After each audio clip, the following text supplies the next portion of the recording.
கடந்த சில நாட்களாக 4 நாட்கள்னு கூட சொல்லலாம். எந்த வீடியோவும் பதிவு செய்யவில்லை. திரும்பவும் இன்னையிலிருந்து இந்த வீடியோவெல்லாம் ஆரம்பிக்கிறோம்.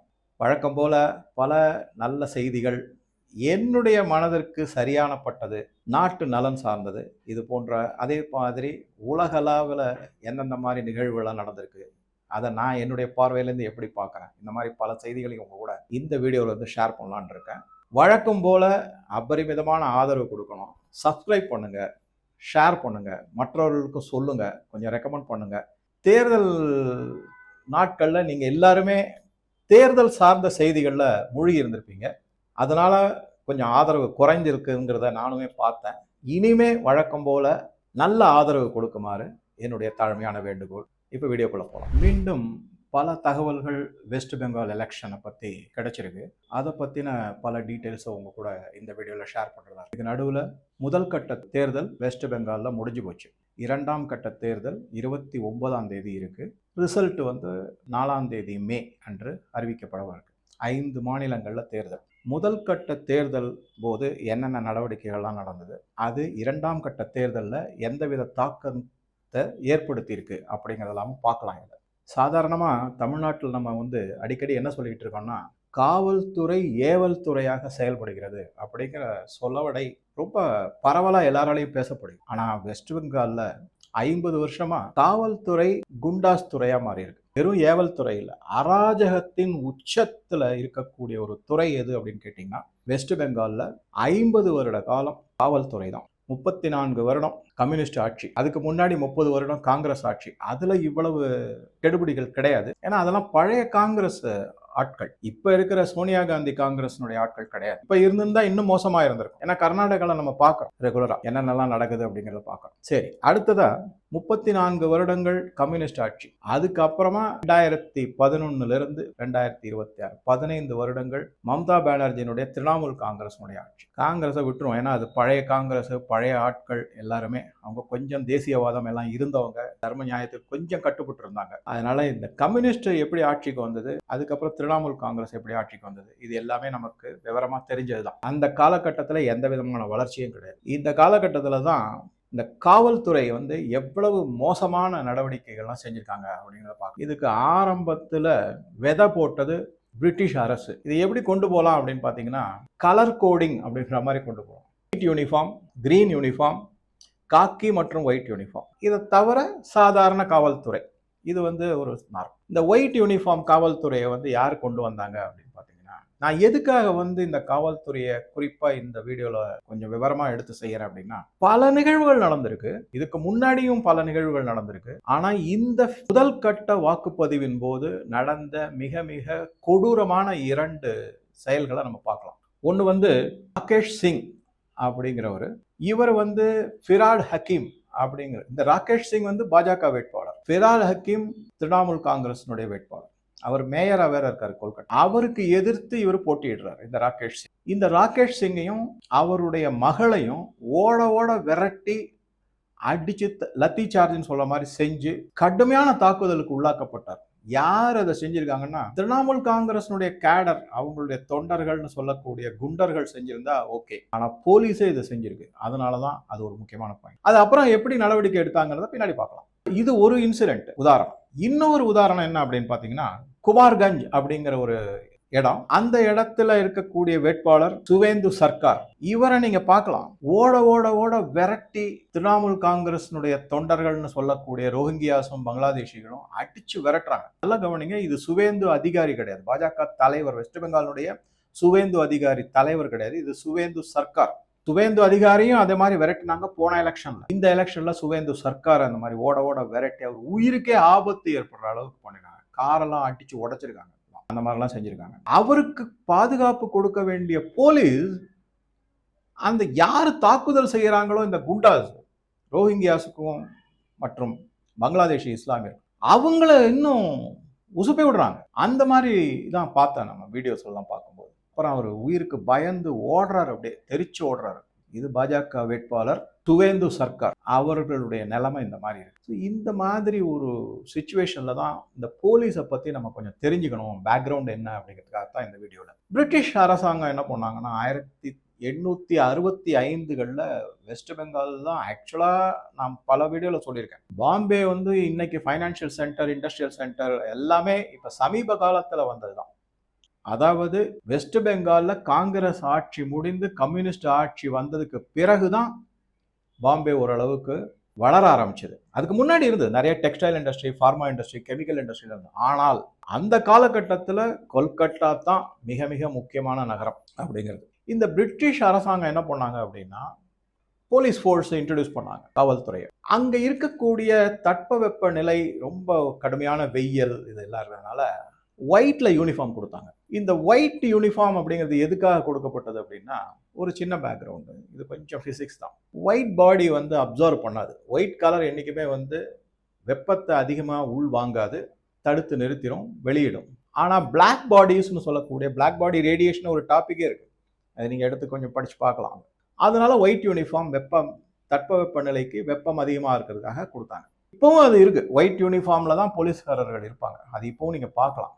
இது வந்து பிரிட்டிஷ் அரசாங்கம் அமைத்த ஒரு, நானே நிறைய 2-3 தடவை கல்கட்டாக்கு போகும்போது பார்த்துருக்கேன். இவங்க இங்கே போலீஸ்காரங்களாம் இங்கே வந்து ஏதோ வெள்ளை உடையில போடுறாங்க யூனிஃபார்ம், சரி ஏதோ அப்படின்னு சொல்லிட்டு பார்த்துருக்கேன் நிறையா. அது மாதிரி இது வந்து ஒரு பக்கம் அது இருக்கட்டும்.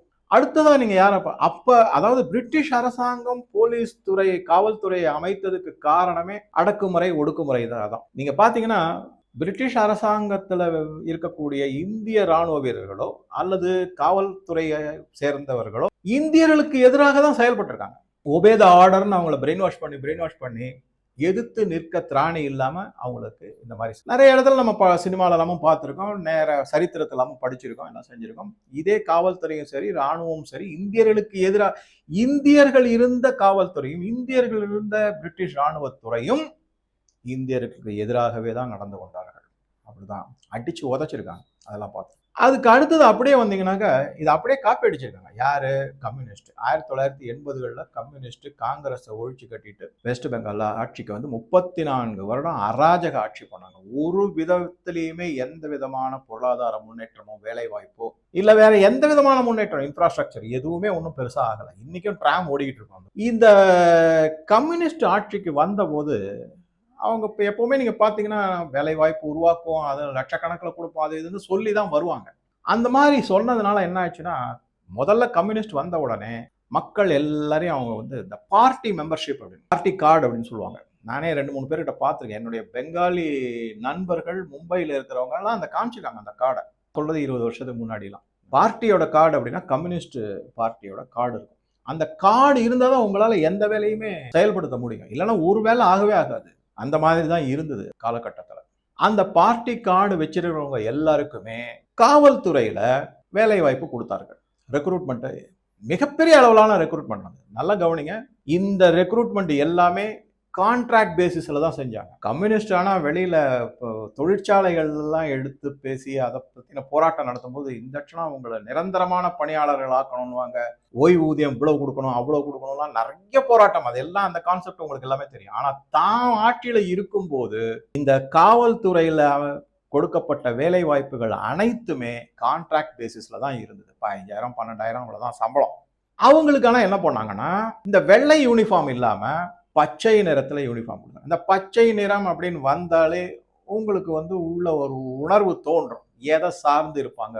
அது வேண்டுமென்றே உடனே சில பேர் கேட்கலாம், சார் ராணுவத்துல கூட தான் பச்சை நிறம் யூஸ் பண்றாங்க. நல்லா கவனிங்க, ஒரு காலத்துல இருந்தது பச்சை நிறம். அது வந்து ஆலிவ் கிரீன் அப்படின்னு சொல்லுவாங்க. இவங்களுக்கு இந்த கம்யூனிஸ்ட் கட்சியோ மற்ற காங்கிரஸ் கட்சியோ கையில் எடுக்கக்கூடிய பச்சை நிறத்துக்கும் ராணுவத்தில் இருக்கக்கூடிய ஆலிவ் கிரீன் பச்சை நிறத்துக்கும் நிறைய வேறுபாடுகள் இருக்கு. அதை ஒரு நிமிஷம் மறக்காம ஞாபகத்துக்கு வச்சுக்காங்க. இந்த பச்சை நிறத்தை கொண்டு வந்து அவங்களுக்கு அந்த யூனிஃபார்ம், போத் ஷர்ட் பேண்ட் ரெண்டுமே, இவங்க எல்லாமே டெம்பரரி. இங்கே தான் மிக மிக மோசமான ஒரு நடவடிக்கை என்ன நடந்தது அப்படின்னா, இந்த காவல்துறைக்கு எந்த பெரிய ரூல்ஸ் ரெகுலேஷன்ஸ்லாம் எதுவுமே கிடையாது. முதல் பாயிண்ட்.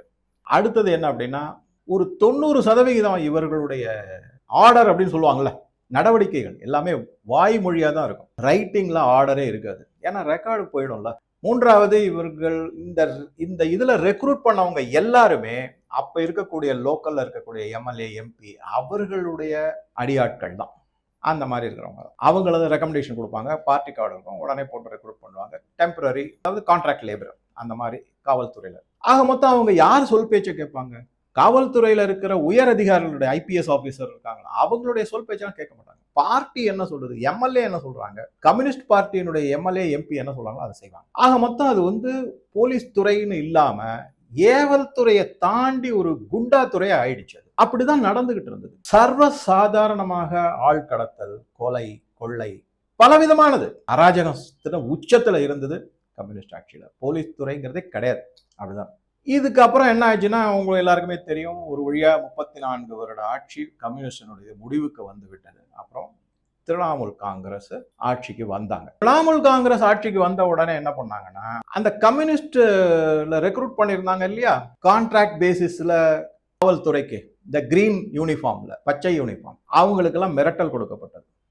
ஒன்று, கம்யூனிஸ்ட் மெம்பர்ஷிப் கார்டை, பார்ட்டி மெம்பர்ஷிப் கார்டை கிழிச்சு போட்டுட்டு டிஎம்சி கார்டு வாங்கிக்கும், எங்களுக்கு விசுவாசமா இரு, இல்லைன்னா நீயோ கான்ட்ராக்ட் பேசிஸ் வெள்ள தள்ளிடுவோம். உடனே என்ன பண்ணாங்க, பல பேரும் அதுல ஒரு கிட்டத்தட்ட 60-70% வந்து எல்லாம் அப்படியே கம்யூனிஸ்ட்ல இருந்து அப்படியே டிஎம்சிக்கு மாறிட்டாங்க. டிஎம்சிக்கு எப்படி மாறினாங்கன்னா, அதே மனப்பான்மையோட, பப்ளிக்கு எந்த விதமான பாதுகாப்பும் கிடையாது, அவங்களுக்கான எந்த சேவையும் கிடையாது, பார்ட்டி சார்ந்த சேவைகள் தான்.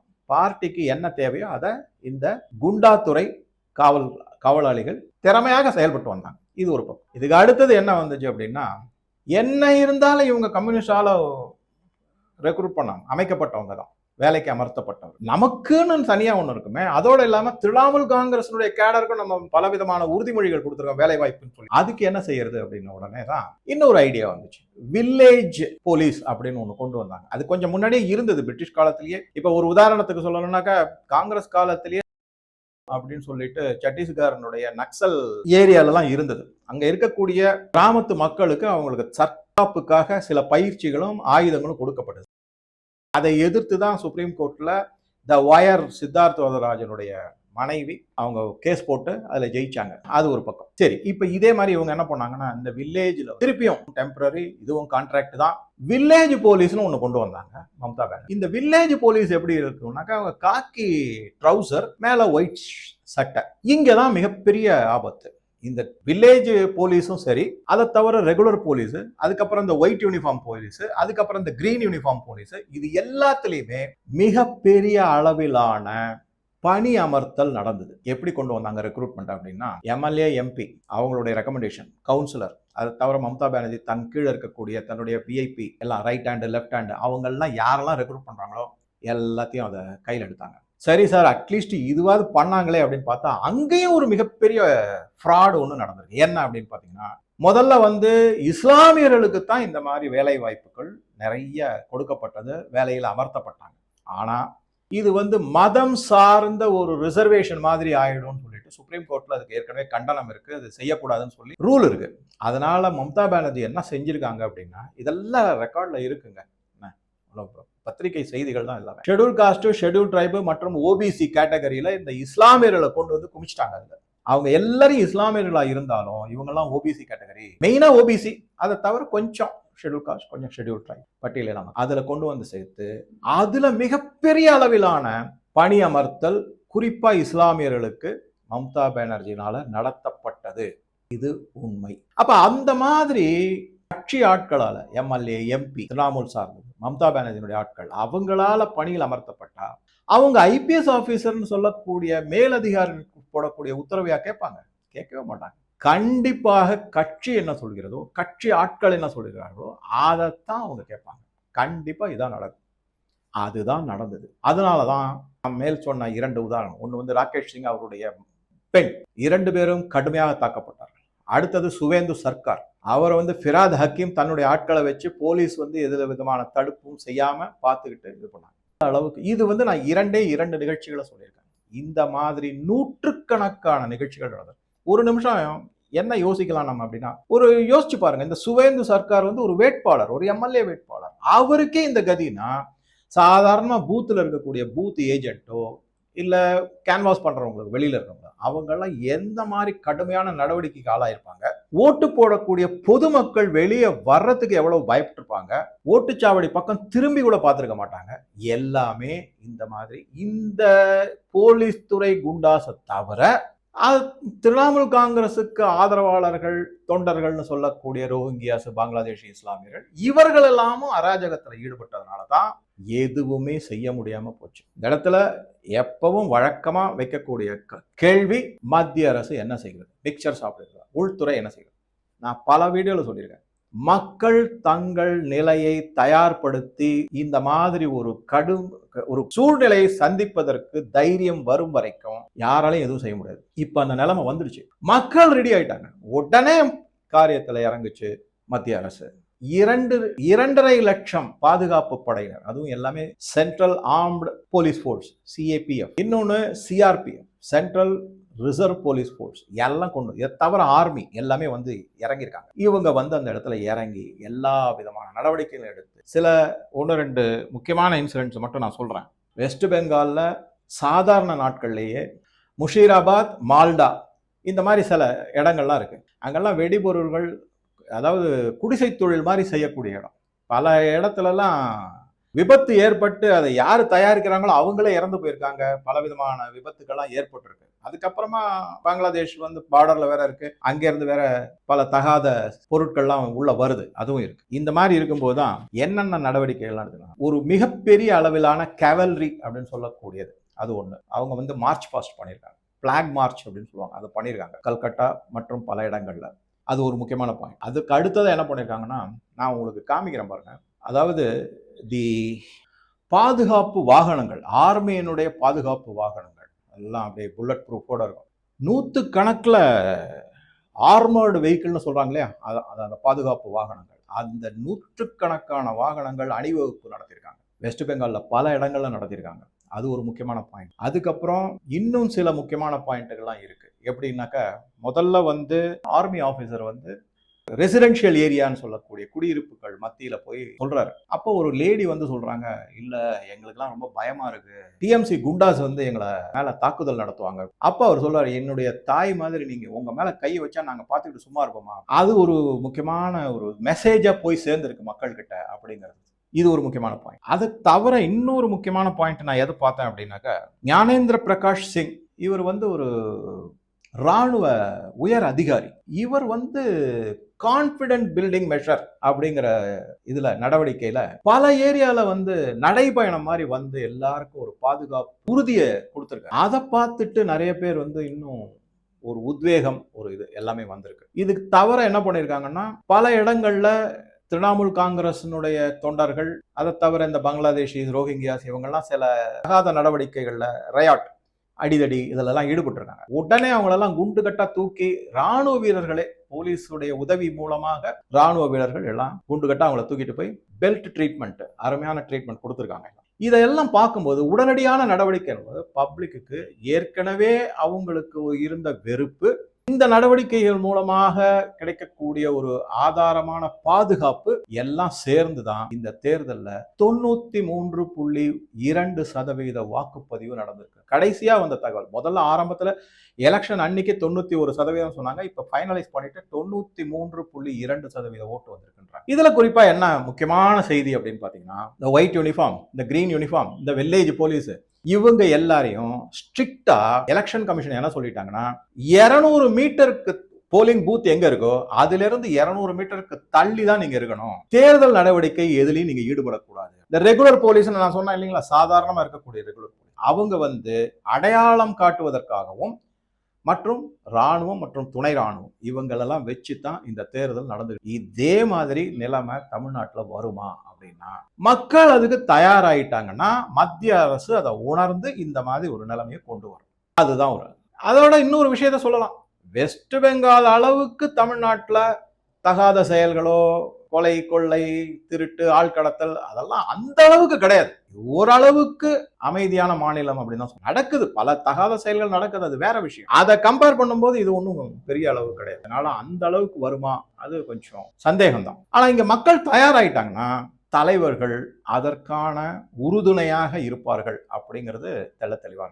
இது மாதிரி பல நிகழ்வு இருந்திருக்கு. இதை எல்லாமே சுப்ரீம் கோர்ட்டை என்ன பண்ணிருக்காங்கன்னா, இந்த அமைதியான முறையில தேர்தல் நடந்ததை வச்சு எலெக்ஷன் கமிஷன் ஆஃப் இந்தியாவை பாராட்டியிருக்காங்க. ஏன்னா முதலாக ஒரு தேர்தலில், ஒரு சட்டமன்ற தேர்தலில் கொலை நடக்கவில்லை, கொள்ளை நடக்கல, ஆழ்கடத்தல் நடக்கலை, அப்புறம் அராஜகமா எதுவும் நடவடிக்கைகள் செய்யப்படல, அதன் பிறகு வயலன்ஸ் சொல்லக்கூடியது எதுவும் நடக்கல. இது எல்லாமே ஒரு கிட்டத்தட்ட ஒரு 6-7 இடத்துல இருக்கக்கூடிய சில போலிங் பூத்துல மட்டும் ரீபோலிங் செஞ்சிருக்காங்க. மற்றபடி முன்னாடிலாம் எப்படின்னா இந்துக்கள் யாரும் வெளியிலேயே வரவே முடியாது, ஓட்டே போட. நீங்க திரிணாமுல் காங்கிரஸுக்கு ஓட்டு போடுறதா இருந்தா உங்களை அலோவ் பண்ணுவாங்க, இல்லையா நீங்க வீட்டை விட்டு வெளியில வர முடியாது. பல நிகழ்வுகள்லாம் வீட்டுக்கு வெளியில பூட்ட போட்டுருவாங்க அப்படின்னு சொல்லுவாங்க, வெளியே வர முடியாதபடி பூட்ட போட்டுருவாங்க அப்படின்னு சொல்லுவாங்க. அந்த மாதிரி எல்லாம் நடந்திருக்கு. இந்த சமயத்துல இதாவது நான் இப்ப இதை என்ன ஆங்கிள் சொல்லலாம், முதல் கட்ட தேர்தல்ல பெரும்பாலும் மக்களுக்கு மிகப்பெரிய ஒரு பாதுகாப்பு உறுதி செய்யப்பட்டுள்ளது மத்திய அரசினால. அது எதனால வந்ததுன்னா, மக்கள் மனம் மாறி we are ready for change அப்படிங்கிறது, மாற்றத்துக்கு நாங்கள் ரெடியாகி விட்டோம். அந்த மெசேஜ் கிடைச்சதுக்கு அப்புறம் தான் மத்திய அரசுனால நடவடிக்கைகள் முன்னெடுத்து செய்ய முடிஞ்சது அப்படிங்கிறதா முக்கியமான செய்தி. ஸோ இதில் பல கருத்துக்களை அவங்க கூட ஷேர் பண்ணியிருக்கேன். இன்னொரு வீடியோவில் வந்து மம்தா பானர்ஜியினுடைய நிலைமை ஆட்டம் கண்டு இருக்குங்கிறத பல தகவல்கள் மூலமாக தெரிஞ்சு வந்திருக்கு. அதையும் பார்க்கலாம். உங்கள் கருத்துக்களை பதிவிடவும். நன்றி, வணக்கம்.